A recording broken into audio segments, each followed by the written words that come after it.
Gilles Hubert, vice-président du département. Aujourd'hui, nous sommes heureux d'être présents sur le collège Teixeira da Mota pour ce projet qui vit une nouvelle étape. Ce n'est pas un aboutissement parce que planter un arbre, c'est le début d'une aventure. Maintenant, il faudra l'accompagner, le faire grandir. En tout cas, c'est un travail de fond qui est entrepris aujourd'hui auprès des élèves et des collégiens. C'est la prise de conscience qu'il faut absolument reconquérir cette biodiversité qui a été mise à mal pendant très longtemps.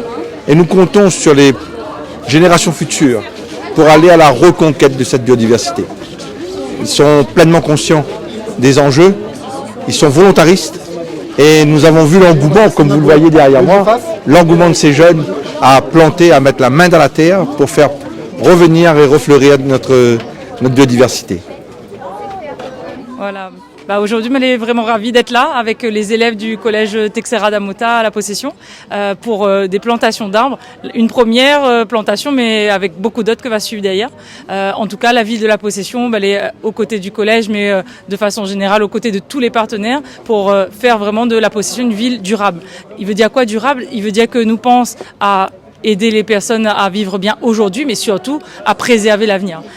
Et quand on dit durable, c'est que nous fait des plantations d'arbres, mais aussi plein d'autres actions. Par exemple, nous construit de façon écologique, nous fait en sorte que nos marmailles mangent de façon saine dans les cantines avec des produits locaux, des produits bio. Nous fait en sorte aussi que nos transports les un peu moins polluants, qu'on a moins de déplacements. Voilà, c'est vraiment tout un ensemble. En tout cas, au niveau vraiment biodiversité, l'action de la ville, c'est le plan 1 million d'arbres en partenariat avec le département. Donc c'est plus de 15 000 arbres que nous va planter dans les prochaines semaines et que nous l'a déjà commencé d'ailleurs à planter. Notamment une espèce endémique de la Possession, le latanier rouge, que nous l'a sauvé. Il restait 5 ou 6 spécimens dans la ravine Balthazar et c'était une espèce qui a failli disparaître de la surface de la Terre. Et nous l'a réussi à sauver elle et à remultiplier les plants et donc à replanter et à refaire vivre cette population des lataniers rouges.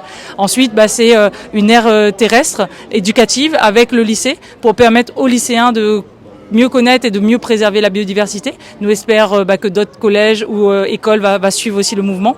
Et un atlas de la biodiversité communale, c'est-à-dire vraiment savoir tout ce qui existe en termes de faune et de flore sur notre commune et pouvoir repérer, répertorier et préserver. Voilà, donc c'est des actions vraiment que nous voulons mener avec les plus jeunes parce que l'éducation, c'est le meilleur moyen de changer la planète. Moi-même, en tant que petite élève de CE1, je plante un arbre dans mon école et aujourd'hui, je l'ai engagé plus que jamais et je pense vraiment que quand nous plante et nous fait planter des arbres aux enfants, nous plante aussi une graine, celle de la préservation de notre planète et de notre nature qui est tellement belle, tellement riche, qu'elle mérite vraiment qu'on donne toute notre attention. Donc merci à tous ceux qui ont permis à cette journée d'avoir lieu.